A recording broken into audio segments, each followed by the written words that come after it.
This is Trend Following Radio, where great thinking comes alive. Nobel Prize winners, legendary traders, best-selling authors, and the pros that know what drive us irrational human beings. I am your host, MICHAEL COVEL. Not filtered, raw, honest. That's my passion.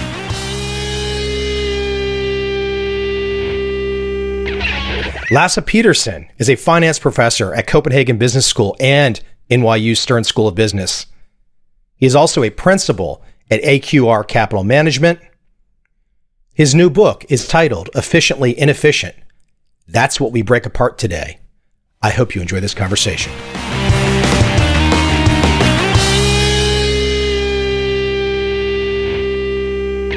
Efficiently Inefficient, the title of your new work from the last few months. I think obviously you're breaking some, I guess you could say it's some new ground, but obviously we've all seen in the last year or 2 years where the Nobel Prize was split between Fama and Schiller. I'm guessing that there was a certain inspiration for your title from that. If not, tell me the inspiration. Yeah, that's right. So there's been this long academic debate about whether markets are efficient. In Gene Farmer, he stands for this view that markets are fully efficient and prices reflect the fundamental value of securities versus prices are inefficient. And Schiller, he sort of represents the opposite point of view, that market prices are irrational. They're driven by investor irrationality, and investors push prices far away from their fundamental values. I have a great respect for both Farmer and Schiller. I know them both well. But I wanted to sort of take a different point of view, one that is somewhere in between, but also tries to be well defined, saying that market prices are neither fully efficient nor completely inefficient, but they are inefficient enough that smart asset managers and active investors have a chance to beat the market and be compensated for all the costs they have associated with actually becoming informed about asset prices and trading. At the same time, market prices are efficient enough that the marginal investor is sort of indifferent about pursuing this active investing, with the benefits being, better performance, but the cost being transactions costs, asset management fees, and the cost associated with finding a good asset manager. So there's just that equilibrium in which markets are just the right place in the between. They're just efficiently inefficient. For the audience, so they know a little bit about this, your new work, Efficiently Inefficient, you do profile and you have a kind of a Q&A session with some very prominent names. And I want to quickly rattle those off, from Lee Ainsley, Jim Chanos, Cliff Asness, George Soros, David Harding, Myron Scholes, Ken Griffith, John Paulson. Obviously, some of the biggest names out there, and all very different styles. And we don't even have enough time today to break apart all those different styles. I'm going to kind of pick a few with the distinction that you're drawing, that you just described. How did these great traders, these great managers with such different styles, and I'm thinking in particular in this work, George Soros and David Harding are pretty dogmatic about, hey, the efficient market hypothesis is fill in the blank, bad word. So I'm curious, when you would explain your perspective, how did the managers and traders feel about your perspective? Yeah, that's a great question. So definitely you're right that many of these managers, they would certainly not feel that markets are fully efficient. They feel very strongly that their job is to beat the market, and they succeed in that job, not because they're just lucky, but because markets are not efficient. You're right. David Harding spoke particularly strongly against the efficient market hypothesis. I think a lot of these guys at the same time, though, are sympathetic to this view that, yes, there is a scope to have edge, but very efficient to exploit these market inefficiencies. That's sort of another interpretation of the title. And I think they're actually quite sympathetic to this view. They don't think that just anybody off the street can easily beat the market. You have to be really efficient to actually accomplish that. Were you familiar with and had met with and spoken with many of these managers and traders? Of course, some of them clearly very well. The full suite of them, were you intimately familiar in terms of having conversations, or was a lot of the interviews brand new with these particular managers? Obviously, you know their styles and what they do, but I'm just curious about your connection with them. Yeah, you're right. I certainly knew of all of them. They're all extremely famous, as you say. I knew some of them well. I knew Cliff Asness. He's my colleague at AQR Capital Management, so he was the one by far I knew the best. I knew Myron Scholes quite well through my meeting him at academic conferences and in other connections. I also knew John Paulson. He endowed a chair at NYU, and I was lucky enough to actually hold the John Paulson chair. I was a John Paulson professor at NYU. So I met him in that connection. And I think several of the others I had never met. And so it was really exciting and fun to meet these guys and get their perspective on how they invest, and really try to get an opportunity to ask them exactly how they do it, and how do they get their edge, and what motivates them, and what are the key drivers of their success. Was there a common theme developing in how they thought, regardless of style and technique? Just a very big picture question before we dive in. Obviously they're all very smart. They're all extremely driven and ambitious. I think they're all disciplined and clear thinkers. In terms of their investment styles and methods, they're very different, but I think there are some common themes. Even though, they use very different words, I think a lot of them are using trading strategies related to value investing and momentum trading. So Cliff Asness, of course, has actually written academic papers and was one of the discoverers of momentum trading in stocks, together with a few other academics. And so he talks a lot about value and momentum, but, a guy like George Soros, he will talk in very different terms. He will talk about trading on boom-bust cycles, for instance. But when he says he's riding the boom, in some sense he's being a momentum trader. And when he positions himself for the bust, at that point he effectively becomes a value investor. When you think about Lee Ainsley, who's the famous Tiger Cop, has done very well trading stocks globally. Obviously value investing and thinking about the quality of those companies is a key driver. As value is also, a key driver for a short seller like James Chanos, who basically thinks about, which companies are overvalued, which companies might be fraudulent or have some a little bit too creative accounting and so on. He'll want to short those. And in shorting overvalued firms, he's basically taking the short side of being a value investor. You bring up a great point about terminology and jargon. I can think to the classic phrase that Soros uses, reflexivity. I'm sure, it's a term that's been out there. There's a certain philosophical bent to it. He's written several books. But I think a great place where you can take apart some of the jargon, and perhaps with your best professorial hat, is the different types of momentum. And AQR is obviously known for both types, frankly, and quite a bit of not only the trading, but academic work. Why don't you, for the audience, give people, you mentioned Cliff and the type of momentum that he discovered, but time series momentum, the type of momentum that might be more commonly called trend following. Can you compare and contrast those two types of momentum for the audience? What's called momentum in stock trading, often it's also called cross-sectional momentum, basically means looking at the different stocks out there and seeing which stocks have outperformed other stocks. And then you will tend to go long the stocks that have been outperforming, while at the same time shorting stocks that have been underperforming. And then you're basically hoping that those outperforming stocks over the last, let's say, 6 to 12 months will continue to outperform over the next month. So that is to be compared with what's called time series momentum, which basically means looking typically at an index, whether it's a stock index or a currency or commodity, and basically seeing if it's been going up in value, it's been trending up over the last year, let's say. So time series momentum is related to looking at every security seen in isolation, whereas cross-sectional momentum is looking at relative outperformance. And the difference is, for instance, if let's say the whole stock market has been going down, and a cross-sectional momentum investor, he might go long stocks that have been dropping less in value. So it might be that, let's suppose all the stocks in a given universe have been actually going down. Some of them have been going down less. So those are outperforming.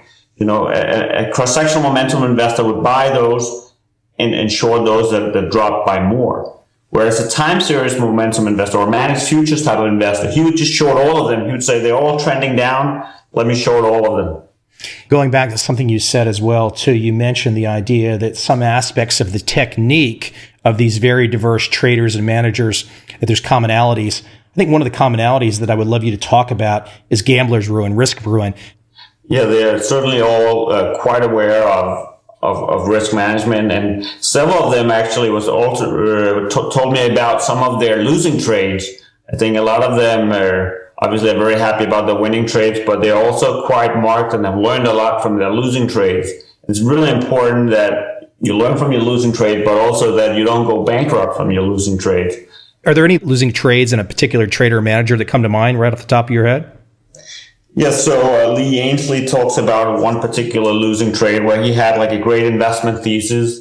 His analysis was correct, but it turned out that the management that were supposed to deliver on those great promises for that particular company was not capable of doing it. And he really learned the importance of the management and has since really paid very close attention to the management of the companies he invests in. And, also Chianos talks about a short position he had that kept moving against him for a variety of reasons. Fortunately for him, he has a position limit, so as the short position moves against him, it gets bigger. And so this is one of the risks of short selling. When you're short selling, you lose when the stock price goes up. When the stock price goes up, if you have a fixed number of shares, now you're actually short more dollars or, a bigger value, and the risk potentially increases. So therefore, he has a position limit, and he would actually reduce his position as the position moved against him. And that helped him to limit the losses in that particular trade. Most people out there, if they're familiar with Julian Robertson and the Tiger Cubs story, generally a fundamental style of thinking and trading. I thought was interesting was your questioning to Lee Ainsley about his quantitative aspects of his trading methodology, particularly portfolio construction. Yeah, that's right. So he has a number of investment professionals who go out and meet with management and meet with the different competitors and try to really understand the industry where each company operates. But at the same time, he told me about the fact that they actually have a quantitative system to evaluate their positions, the risk exposures, and to really help them make the portfolio construction as efficient as possible. Looking at all these managers, looking at these traders, their track records, studying their performance, is there a strategy? I don't want to ask the silly question, is there a best strategy? There are different strategies for different reasons. But is there a strategy, do you think, across these managers, these traders, that's perhaps more repeatable? There's only one George Soros, there's only one Paulson. What about survivorship bias? Do you see a particular style across this selection of traders that's more repeatable? Well, I think what's common among these strategies is that they're not just this magic effort by this genius, but I think that we can actually understand the core of many of these strategies. There is an economic logic behind why they work, but at the same time, they require tremendous skill and dedication and hard work to execute them well. I think in my book, I tried for each of these styles and strategies. So I talk about equity strategies, macro strategies, arbitrage strategies. And for each of these, I try to understand what is the basic economics behind why they work and how you could create a repeatable process that could deliver potentially outperformance. It certainly has to be very difficult to do because otherwise these things would be arbitraged away. Were you looking, when you were putting this book together, were you looking for the particular styles or were you looking for the particular manager and trader? I started with actually thinking about what are the various classic styles. And then for each of these 8 styles that I identified, I sought to basically get the most prominent current investor who's still active. And so I wrote down these 8 names and I thought, how am I going to get them to say yes? And so I started with the people I knew the best. And then when those guys said yes, I had a connection to someone who knew George Soros. So then Soros said yes. And then when I started asking the next people, it started getting easier when you have Paulson, Asness, Soros, and the like. Yeah, it's true. I mean, there's a certain, to put that together, anyone that does something like that is someone who's written a few books and does a podcast. There's a certain method to the madness, so to speak, to put together that roster.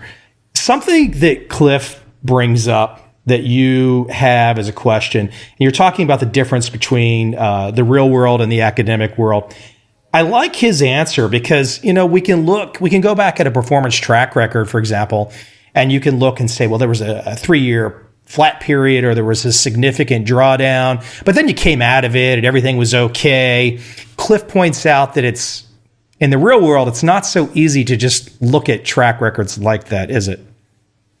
That's right. He talks about when you're actually going through such a tough period, there's a time dilation, he calls it, where it seems like time is going much more slowly, and it's really painful actually to have those losses, even if you have greater gains coming out of it. It's really just an extremely tough period. And I think that's part of the reason these strategies work, in that it certainly is hard work to do it, but it's also really stressful, and it requires a lot of discipline to just continue to do the right thing.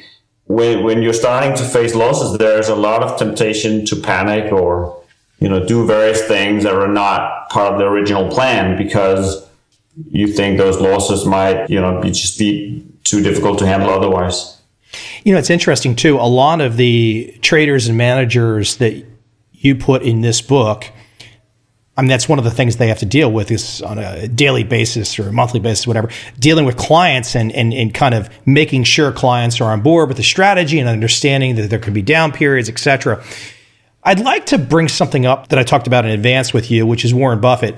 A lot of people don't know that Warren Buffett has had multiple 50% drawdowns, so to speak. I don't know the exact number, but there's something to that if you're going to produce the type of performance that he's produced over the years, you do have to be willing to take and handle a significant down period. But why don't you talk about Buffett and his alpha? I think you really put together some significant insights where a lot of people say, well, hey, hold on. If Buffett's just a value investor, why is he so much better than everyone else? You've kind of broken down and taken apart why he is so much better. Yeah, that's right. So we got the data on Buffett's performance. We looked at both the performance in the sense of just the Berkshire Hathaway stock. So as you know, Warren Buffett is running the firm Berkshire Hathaway. And so one way to look at his performance is to just follow that stock price. But you could also see the publicly traded stocks that he holds. So Berkshire Hathaway has to make a filing to the SEC about the publicly traded stocks that they own, so you can put together that portfolio and simulate that portfolio at the same time.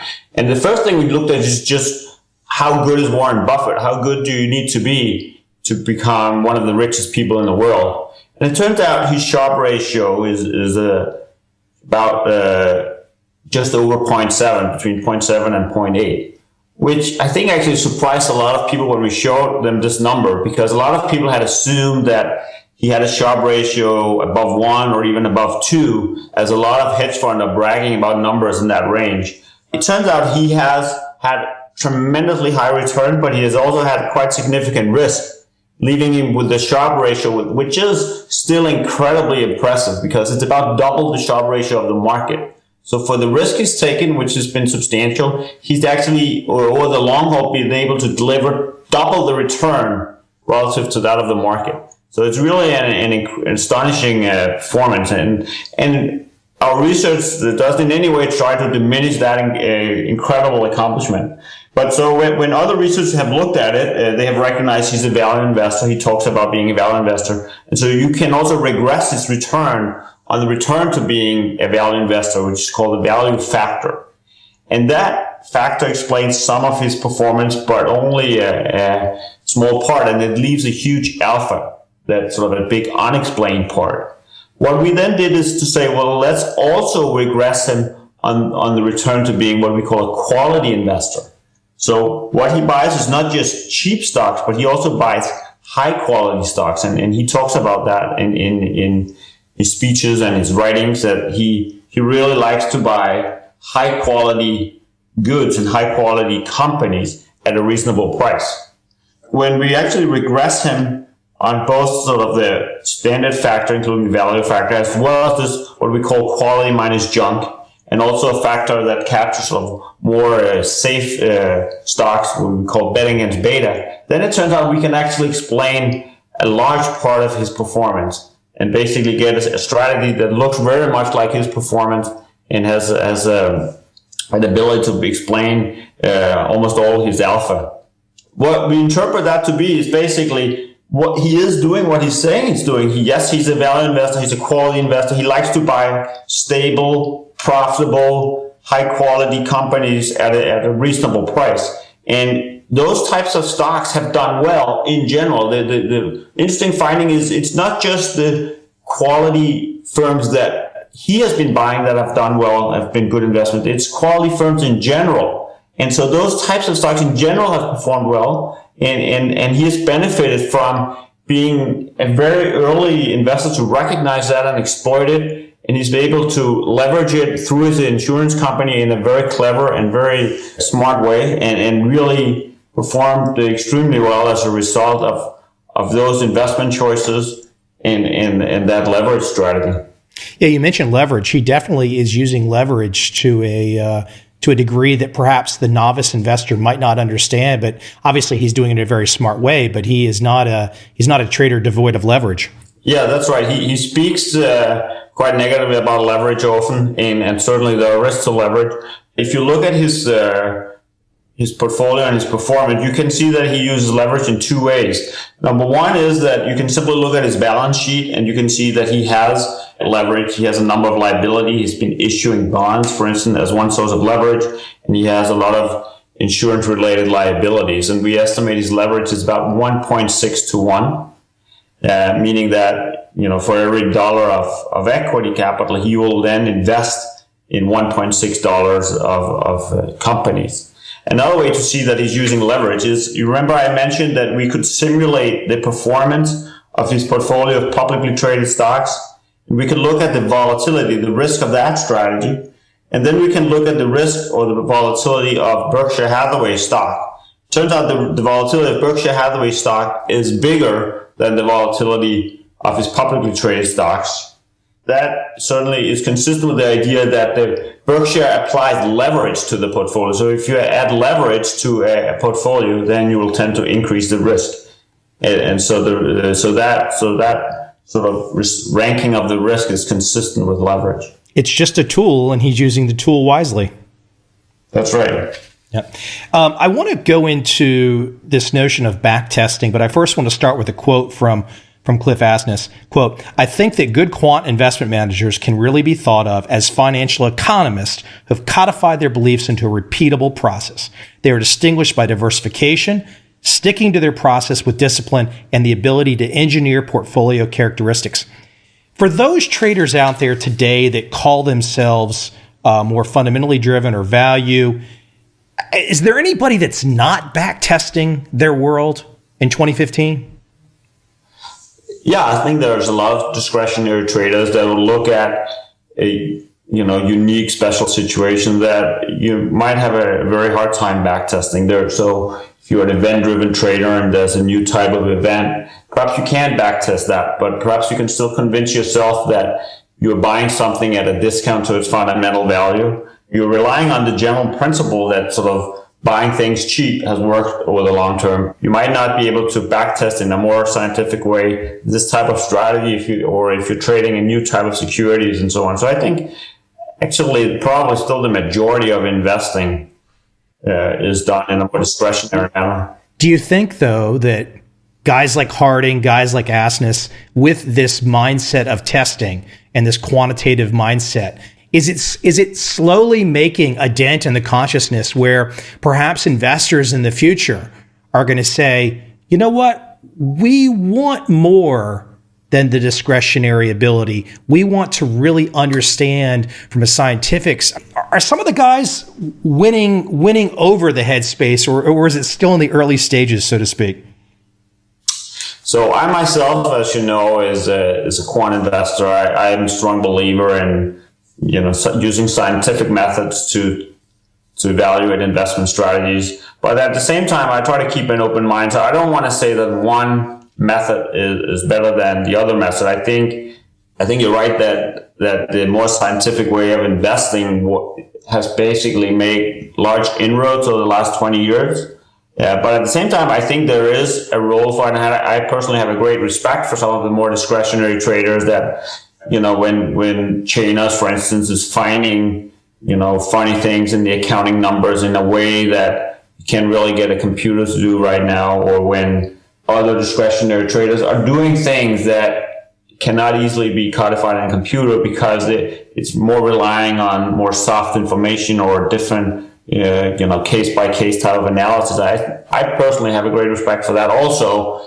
And so I'm not sure that will gravitate to everybody investing in one way. I think investing fundamentally will have many aspects, and it's driven by people having different methods and different points of view. And that's basically what creates a buyer and a seller, that there are all these different ways of doing it. Let's talk about the role of hedge funds in the economy. The typical understanding, clearly not for those that know, but for the typical understanding, there's often negative press, especially at chaotic moments. And words like speculation will be thrown around in a really negative sort of way. But there is a role for hedge funds in the economy, and it's not just necessarily the investors themselves that invest in the particular fund. I mean, some people might say, "Hey, why should I be concerned with assorted hedge funds? I'm not invested in these." Or talk about, from a big picture standpoint, we could talk about this all day, the role of hedge funds in the economy. Hedge fund can play a very positive role in the economy for a number of reasons. I think, first of all, our free market economy basically allocates resources based on prices. If somebody invents a drug that can cure a particular disease, he may not have enough capital to pursue that cure, but he can, this is a very promising idea that others can understand, he can then raise a lot of money through the capital markets and then build the factories to pursue that idea. Whereas another inventor who has a perhaps not very useful idea, he might have a difficult time raising money, and therefore the machines and the real capital, the factories are allocated to the more promising idea. Now that whole notion relies on market prices being relatively efficient. The company with the more promising ideas, their stock price has to be higher, their market cap has to be higher in order for them to be able to really raise more capital and build more machines. And so this is incredibly important for the market economy. And hedge funds and other active investors are tending to buy low and sell high, so they tend to push prices in the right direction, making markets more efficient. And again, that's just incredibly important. They help to provide liquidity, make it easier to buy and sell for investors, make it easier for people to save for retirement.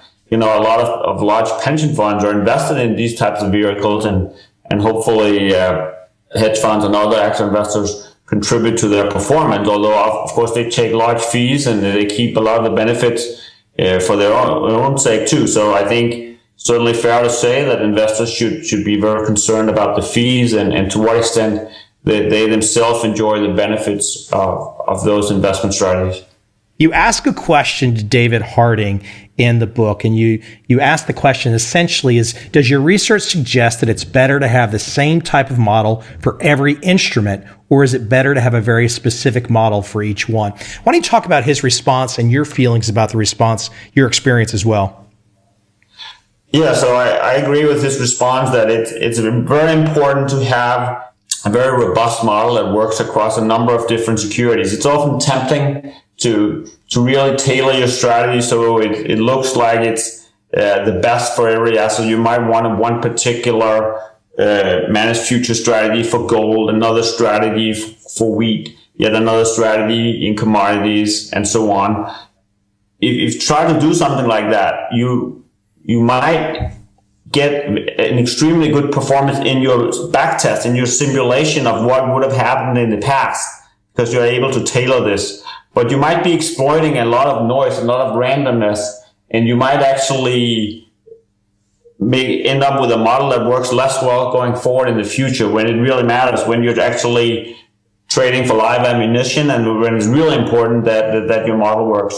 So to avoid that kind of data mining or overfitting of your model, it's often better actually to have a simpler strategy, one that, how do you get confidence that your strategy has a chance to work going forward? Well, if the same strategy has worked for gold, not just the last year, but not just last 10 years, perhaps the last 50 or 100 years, and it's the same strategy has worked across all the commodities, and not just all the commodities, it's worked for a bunch of currencies, if it's worked for equity indices, if it's worked also in fixed income markets, then you start to get a lot of conviction that this strategy is not just randomness, it's not just a coincidence of the past that will not repeat itself in the future. Then you start to get some conviction that this type of trend following strategy or managed future strategy has a chance to actually work in the future as well.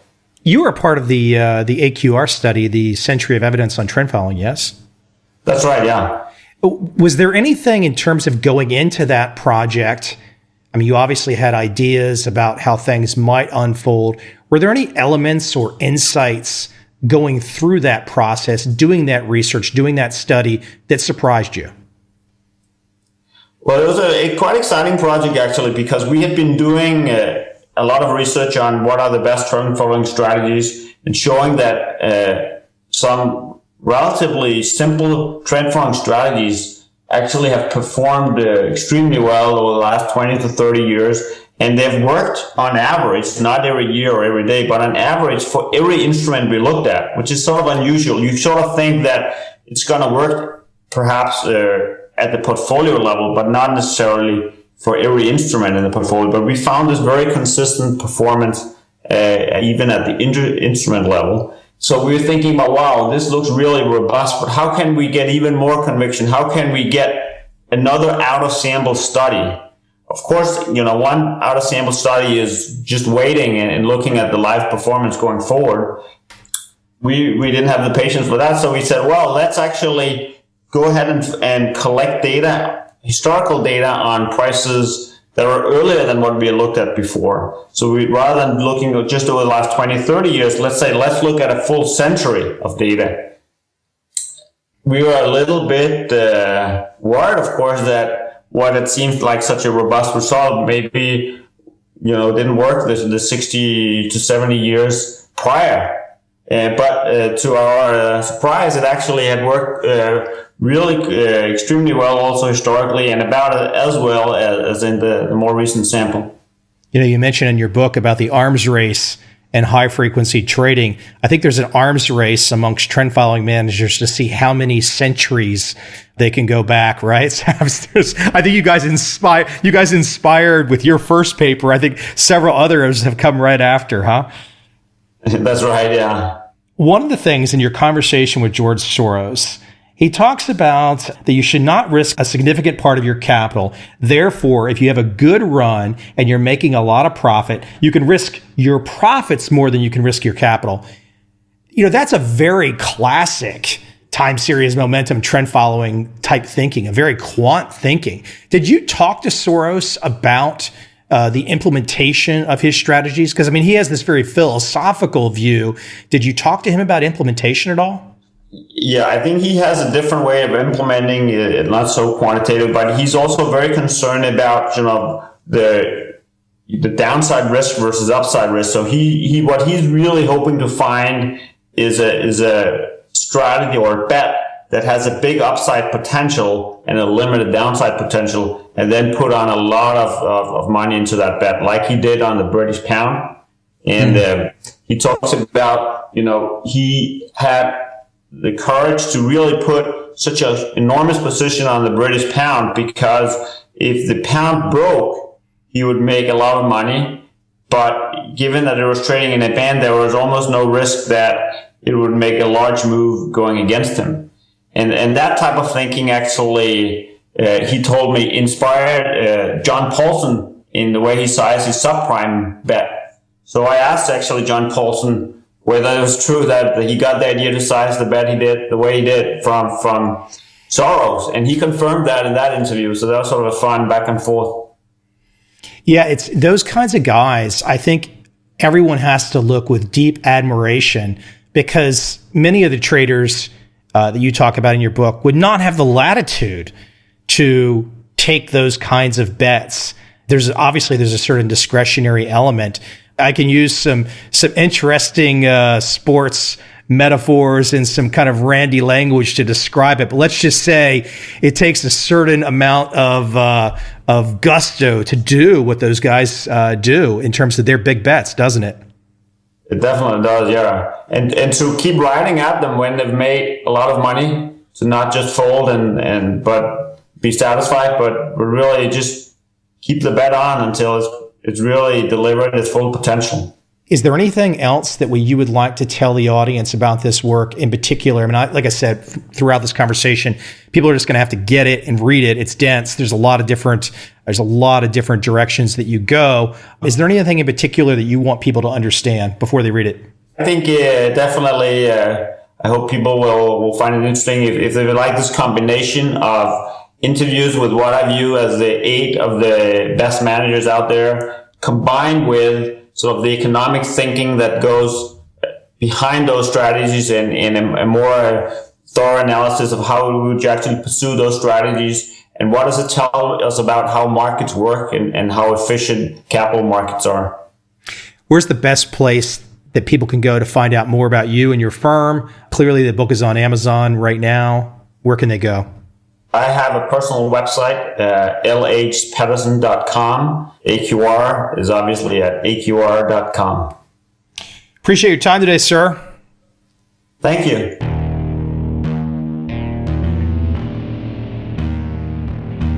I see a time when those awake will understand how to make money in up, down, and surprise markets. Whether new trader or experienced, college student or financial advisor, protecting against a crash or just trying to make a lot of money, trend following offers everyone an answer in uncertain times. To get started immediately, send me an email, michael@covel.com.